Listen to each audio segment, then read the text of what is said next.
Ravi de vous retrouver pour un nouveau podcast Avanti-Nissa.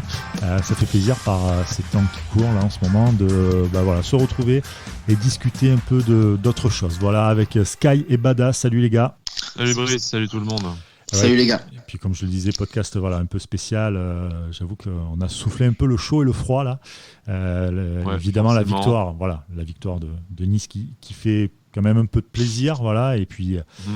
Et puis ce qui s'est passé un peu plus tôt dans la journée, quelque chose d'horrible du côté de Nice. On n'oublie pas et la vie continue. C'est ça, on a juste envie d'essayer de parler d'autres choses, donc parler foot, parler du gym, mais évidemment, comme n'importe quel autre Niçois, on a été touché par ces événements.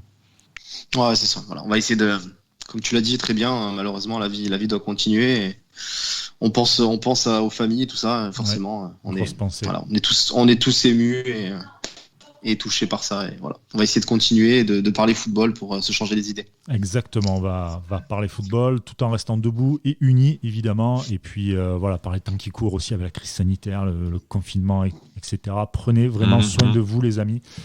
C'est hyper important et de vos proches aussi. Voilà. Allez, on va attaquer avec le débrief de ce match. Nice contre l'Hapoel Be'er-Sheva, une victoire un peu poussive vers la fin quand même. Ça a été un peu compliqué quand même le match. On va pas se dire qu'on a vécu un match Joga Bonito quand même, mais la victoire est là, ça fait du bien, surtout sur le plan comptable, parce qu'on en parlera après que la Slavia derrière a aussi gagné contre Leverkusen, donc c'est plutôt pas mal. Tout le monde est au même niveau finalement. Donc, on a remis les compteurs à zéro. On a remis les compteurs à zéro. Tout va se jouer pour la 3e journée, je pense. Vous avez pensé quoi du match, en tout cas? On a eu du mal Moi, j'ai trouvé qu'on avait eu du mal à se mettre dans le rythme du match parce que Be'er-Sheva, on en avait parlé dans l'avant-match avec l'invité, avec Eli, qui nous disait qu'ils allaient clairement mettre le bus. Ça a été clairement le cas. Hein. Ils ont essayé d'endormir un peu ce match. Donc voilà, on a eu du mal à mettre un peu de rythme. Mais ça, on a bien joué. On a fait un match sérieux, je pense. On s'est appliqué. On a essayé de mettre notre jeu en place sans s'affoler. Après, comme tu as dit, par contre, en fin de première et en fin de deuxième mi-temps, c'est vrai qu'il y a eu quelques occasions où ça a été assez poussif et on aurait pu se faire peur. Moi, je vous trouve assez dur sur le contenu du match. Des occasions, honnêtement, j'en ai pas souvenir de tant que ça. Il y a Benitez qui s'interpose. Je crois que ça va être en fin de première mi-temps sur une action qui effectivement n'aurait pas dû passer comme ça, mais c'est le seul arrêt que Benitez a à faire du match. Après, il y a une espèce de barre un peu chanceuse. La toute dernière action du match, d'après ce que j'ai compris, finalement, il y a hors-jeu, donc ça compte pas vraiment, même si sur le coup, on se fait une petite frayeur. Donc il y a eu une véritable occasion de Be'er-Sheva. Moi, je pense que c'est quand même aussi à souligner dans la performance collective de l'OGC Nice d'avoir concédé très peu d'occasions à cette équipe. Alors bien sûr, c'était supposément l'adversaire le plus faible de la poule, mais bon, finalement, ils en ont passé 3 au Slavia qui a battu Leverkusen. Donc bon, dans les 2 matchs, il y a un contexte qui explique mais c'est pas si faible que ça. C'est une équipe qui a mis le bus. On a réussi à faire sauter le verrou une fois. On a réussi à faire le dos rond dans quelques temps faibles pour ne pas encaisser de but. Moi, je pense que c'est vraiment que des motifs de satisfaction. Donc, je peux pas dire qu'on a très bien joué, qu'on propose un football champagne et qu'on va rouler sur l'Europe. Mais là, on commence à enchaîner les prestations satisfaisantes et cohérentes, surtout, pour la première fois peut-être depuis 2 ans et demi. Donc moi j'ai envie de croire que en fait on a enfin enclenché une dynamique positive et qu'on va arrêter ces espèces de fulgurances suivies de grosses déceptions. Après, c'est ça. C'est vrai que là, quand je dis que c'était pas Joga Bonito et tout, c'était un fait de match. C'était pas dans les 2 côtés. Hein. Je veux dire, pour qu'il y ait du Joga Bonito, que ça joue, etc., il faut aussi que l'équipe en face, elle ne refuse pas le jeu. Sauf que c'est ce qu'a fait l'Hapoel. Ça n'a pas été un taureau non plus. On leur a pas marché dessus. On leur a pas collé 5. Ça n'a pas été Bayern-Barça, mais bon. On a fait le taf et voilà. Je trouve que face à une équipe qui est plus expérimentée que nous, on a su aussi montrer les crocs et gérer les temps faibles où on a pu être menacé. On a été sérieux, c'est bien. On a été sérieux du début à la fin, je pense. Voilà, on l'avait dit déjà qu'on avait enfin vu 90 minutes pleines lors du dernier match. Là, on peut dire aussi que ça commence à être constant. On commence vraiment à voir quelque chose de concret et on le répète de match en match. Donc c'est forcément une bonne nouvelle. Hein. Espérons que ce soit pas des one shot. et que vraiment quelque chose est en train de se mettre en place. On a vu hier un beau groupe, quand même. On avait le groupe au complet. Quand tu vois le banc, enfin le 11 déjà un peu remanié, mais qui a quand même de la gueule, plus un banc où tu te permets d'avoir Ronny Lopez, Reine Adélaïde, Lesmelou, Lotomba et compagnie sur le banc. Ouais. Donc t'as quand même pas mal de trucs à ta disposition, de joueurs à ta disposition. C'est bien, je trouve. C'est bien pour les derniers matchs du marathon à venir là. Et pour vous, c'est quoi maintenant ? C'est la patte Vieira là qui prend forme, ou c'est juste l'effectif au grand complet et une espèce de collectif qui se met en place ? Je pense que c'est un peu les deux. Je pense que déjà le changement de système, y est pour beaucoup. Il a peut-être enfin compris que ce 4-3-3, les joueurs le comprenaient pas, ou on n'avait peut-être pas les joueurs pour jouer dans ce système-là. Le système en 3-4-3 ou en 3-5-2, ça évolue, mais en tout cas avec 3 défenseurs centraux, il a l'air de mieux nous convenir, notamment au niveau des latéraux. On voit que nos latéraux, on parlera un peu plus d'Atal après, mais j'ai trouvé Atal très bon hier. Camara qui est habituel, qui court sans s'arrêter. Ça met nos latéraux en valeur, ça met l'équipe entière en valeur, je trouve. On joue beaucoup mieux. Donc voilà, je pense que Vieira est évidemment pour quelque chose, et le changement de système aussi. Voilà. Après, c'est un tout. Les individualités sont là aussi. Donc voilà, quand l'alchimie fonctionne dans sa totalité, forcément, ça amène quelque chose. Tu as forcément plus de choix et plus d'options avec le groupe au complet. Donc tu peux pas dire qu'aujourd'hui tu es en difficulté sur un poste où tu as vraiment un maillon faible, ce qui, je pense, pénalise quand même la qualité collective de l'équipe, et sur le début de saison avec quelques moments entre le Covid et les blessures qui ont été vraiment compliqués. Là, tu as tout le monde, ou presque, à ta disposition. Donc forcément, dès que tu remplaces un joueur, la qualité de ton équipe ne descend pas en flèche. Après, il faut souligner que Patrick Vieira a peut-être enfin trouvé une formule tactique qui marchait. Je suis pas aussi négatif sur le 4-3-3 que vous pourriez, que vous l'avez été et que vous l'êtes encore aujourd'hui. Je pense que le 4-3-3 a aussi beaucoup souffert de ce milieu de terrain qui était absolument pas complémentaire. On a vu sur les sorties précédentes, avant le changement de système, ou en mettant des joueurs un peu plus manieurs de ballon comme Ronny Lopez ou ACM, tu arrivais à quand même produire un jeu plus agréable en 4-3-3. Après, je rejoins tout à fait ce que dit Cédric, c'est que c'est un système, une défense à 3 qui sciait mieux les qualités de nos latéraux, notamment de Youssef Attal, mais quand même aussi d'Hassane Camara. Ça permet, je pense, de remonter ton bloc. Donc c'est beaucoup plus facile de jouer au foot quand tu as déjà davantage de joueurs de ballon. Si on reparle de la compo, voilà, tu as quand même une attaque qui est plutôt alléchante, et des latéraux qui peuvent se projeter devant avec un peu plus de sérénité, parce que tu as une défense à 3 derrière. Et en plus, je pense qu'il faut le souligner, une défense à 3 qui fonctionne. Ça va faire sûrement plaisir à Brice avec son petit chouchou. Mais c'est vrai que voilà, enfin, tu as l'impression que l'assise, même si elle prend des buts parfois, et elle a des petits couacs comme face à Lille, mais tu as vraiment une sérénité. Tu n'es pas tout le temps exposé, tu défends pas avec le frein à main en reculant. La peur au ventre, quoi. La défense est réellement quand on parlera du top 3, là par exemple, si on doit vite enchaîner, pour moi, Bambou fait partie du top 3 des meilleurs joueurs hier, par exemple. Et très souvent, sur les 2-3 derniers matchs, sur les 2 derniers matchs, on va dire plutôt, c'est plus les mecs en défense qui m'ont plus impressionné que les attaquants, par exemple. Il y a vraiment une bonne assise. Et ça joue effectivement beaucoup mieux. Je pense aussi, voilà, une petite dédicace à Hubert et Pépito, que quand ils vont écouter ce que vous venez de dire, ils vont avoir la petite larme à l'œil. Et ça fait bien plaisir par ces temps. Voilà. Ça fait plaisir. Je sais que objectif, voilà, ouais, je sais que bien sûr. On essaie de nous faire passer pour des gros rageux et tout, mais bon, on est passionnés. Les grincheux. On essaie d'être objectif. Après, pour rebondir sur ce que tu as lancé au niveau du top 3, Brice, je suis d'accord avec toi sur Bambou. Il avait fait déjà un super match lors du dernier match. Je l'ai trouvé encore très très solide hier, puissant dans ses interventions. Vraiment, vraiment bien. Voilà. Après, voilà, pour te faire encore plus plaisir, je vais mettre même Schneiderlin. Moi, j'ai beaucoup aimé Schneiderlin. On en parlera. Je suis pas sûr que ça lui fasse plaisir, parce que là, on n'en parlera pas dans cette émission, parce que voilà. Une plaie ouverte.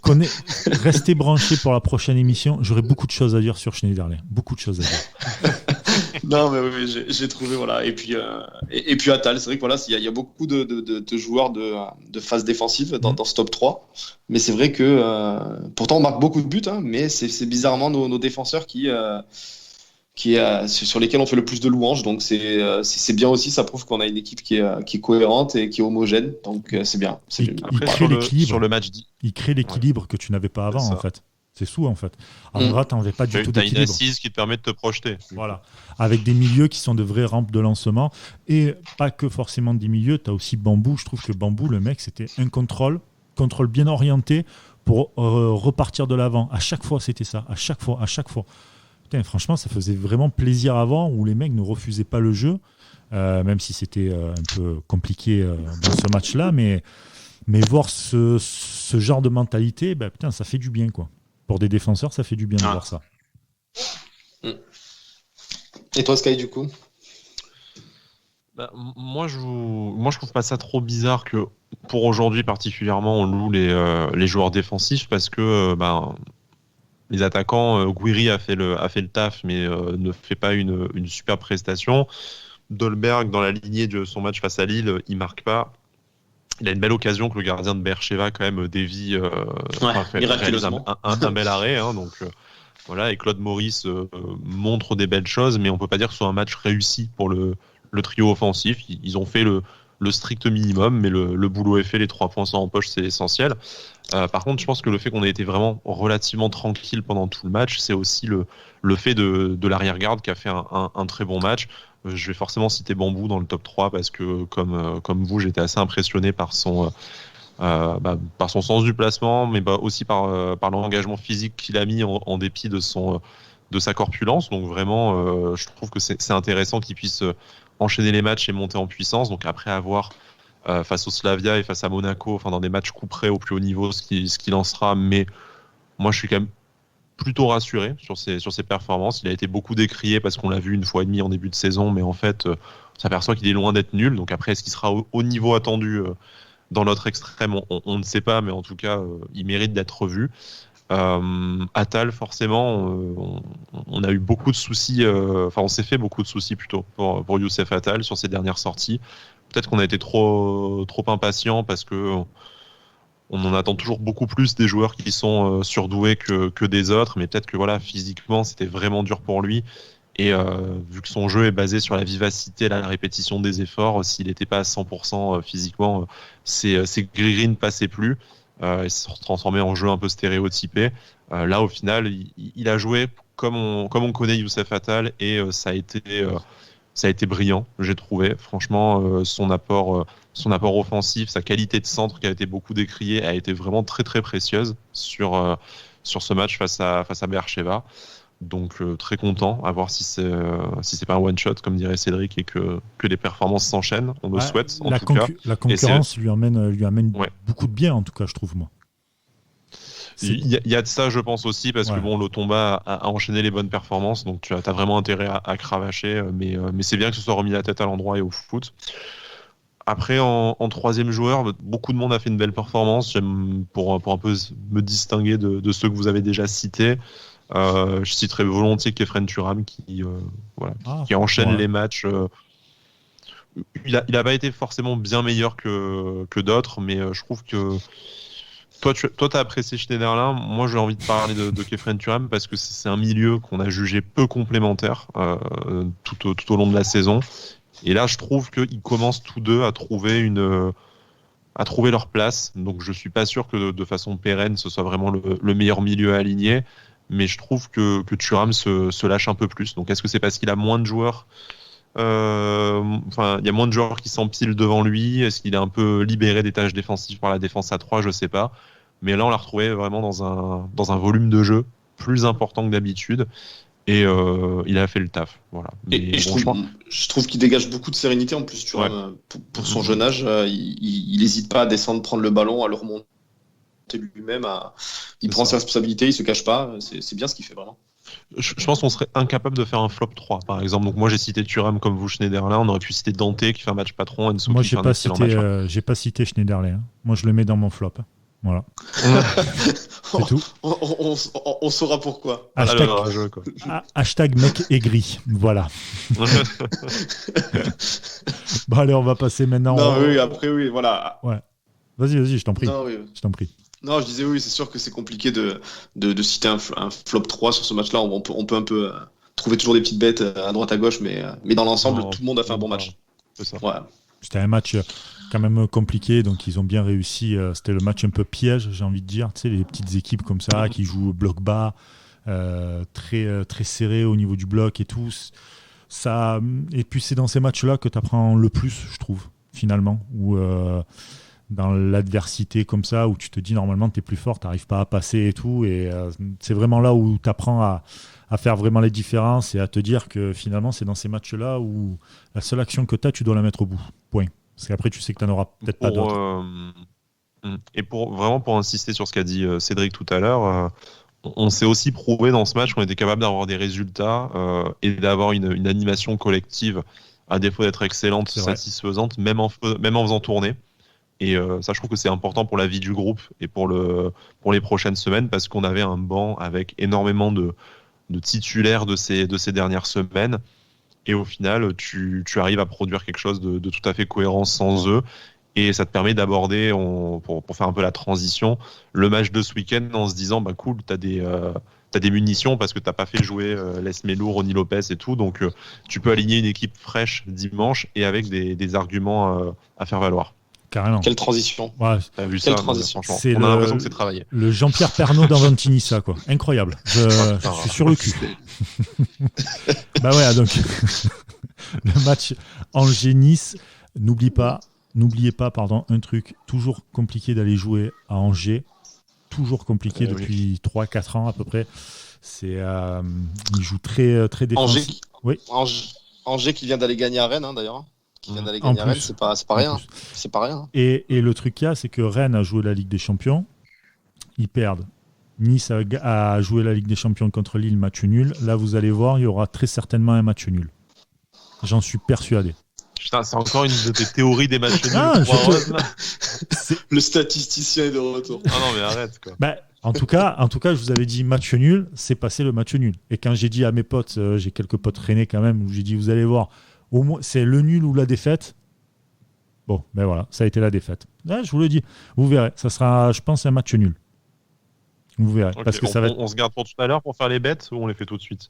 Non, on va se garder pour tout à l'heure, tranquillement. Mais juste pour dire que ça va être un match très compliqué. Ne vous inquiétez pas, dans mon Paris Fun, il n'y aura pas de Schneiderlin. Pour l'instant, je le boycotte. D'accord, donc il va marquer. Moi, je mets 10 € sur Schneiderlin. Voilà. On change le hashtag, c'est Brice boycott Schneiderlin maintenant. Ouais, voilà, Brice boycott Schneiderlin. En plus, Schneiderlin qui m'a fait encore un bébé dans le dos en allant follow mon cher ami Bada. Voilà. Ouais, c'est ça. Il vous a confondu, vous êtes chauves tous les deux. Donc... C'est ça, il a pris le premier chauve qui passait, il a dit voilà. Putain. Quelle vie. Donc, Angers-Nice, comment les joueurs à craindre du côté d'Angers, pour vous, c'est lesquels? Il y a Bouffal, Fulgini. Ouais, les mecs qui font un peu les matchs de leur vie contre nous tout le temps, en fait. Ce genre de type. Bouffal, évidemment, qui sort en plus d'une bonne performance face à Rennes, qui nous met une chaise monumentale à chaque mercato aussi.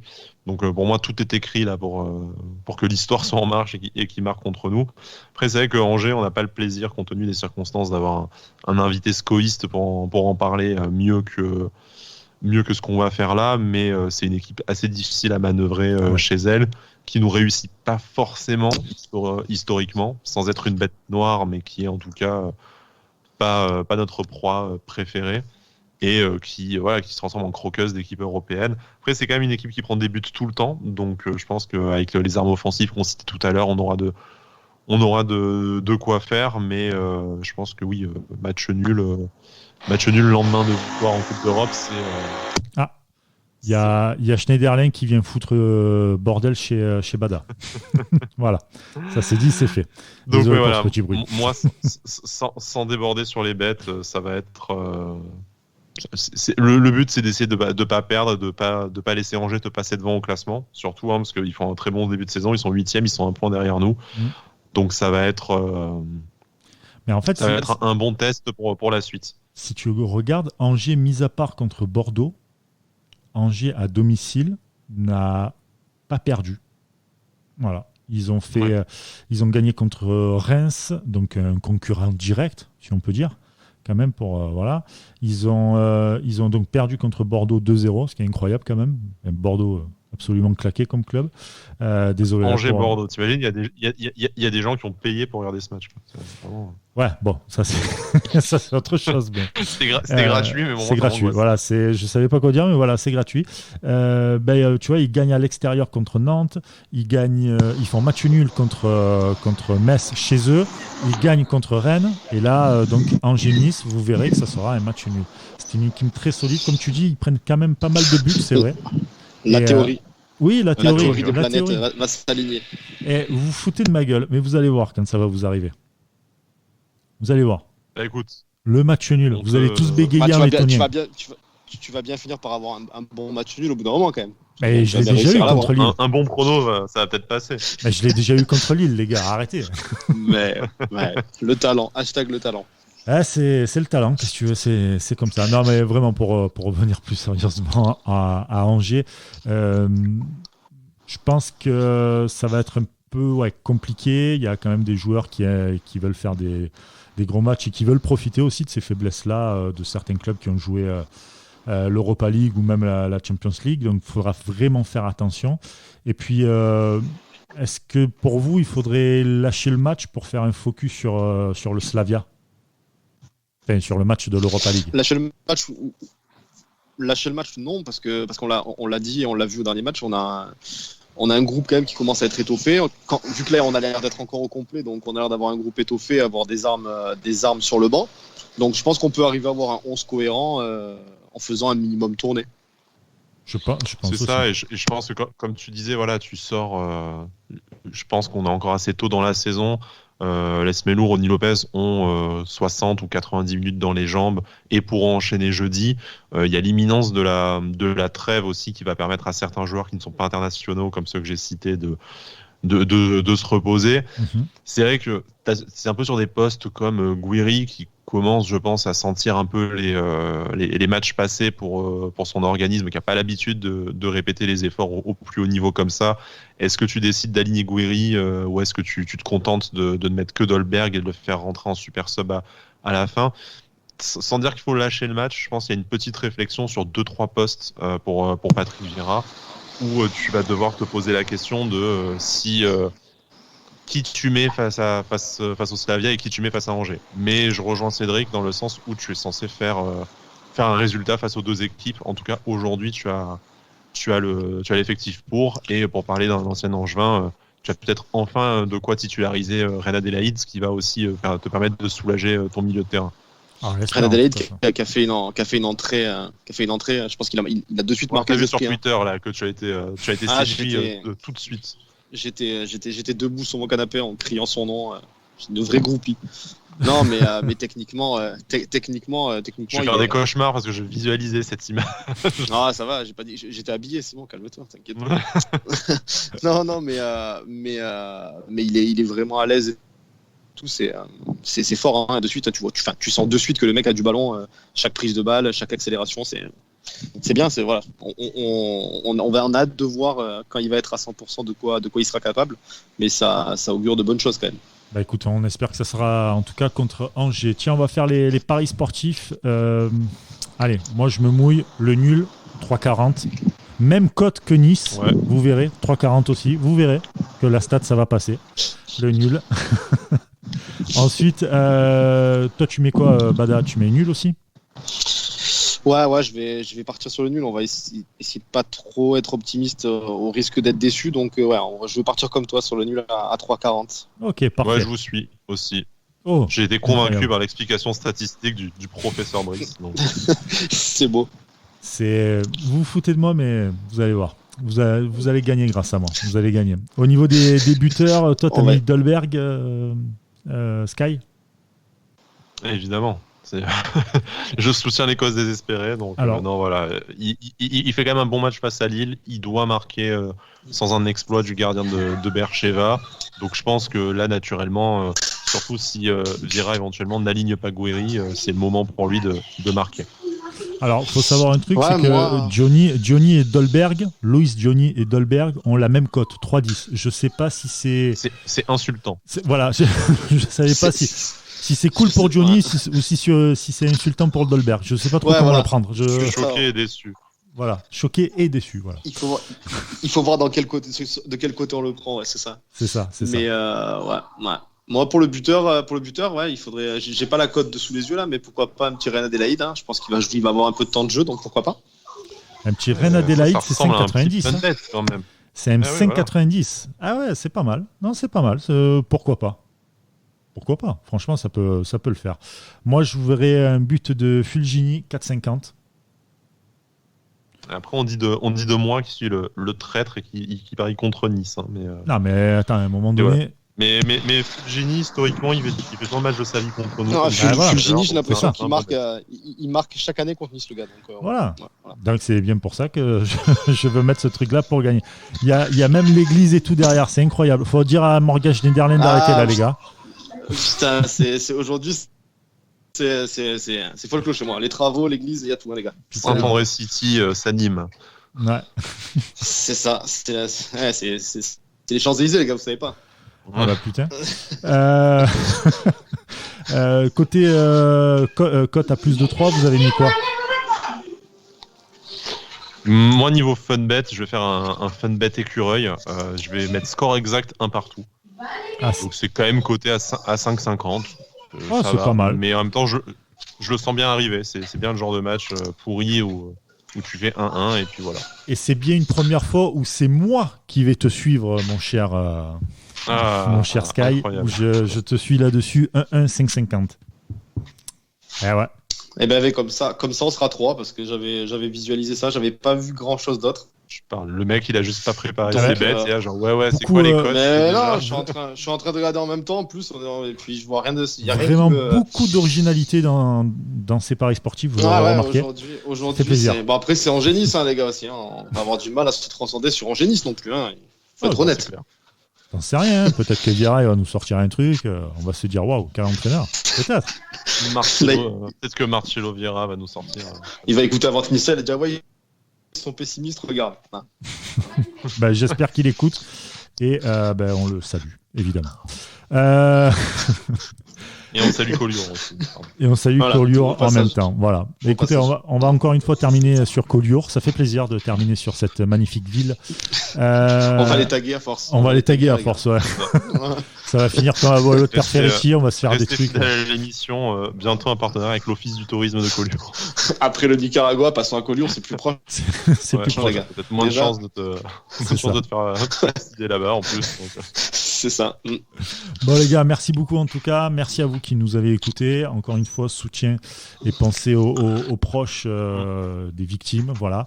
Et puis la vie continue. Pensez à tous les Niçois aussi qui ont vécu ça hier. Exactement. La vie continue, que ce soit à Nice et même partout ailleurs. Protégez-vous, prenez soin de vous et de vos familles, les amis. Et on se dit à très vite pour un nouveau Avanti Niça. Ciao.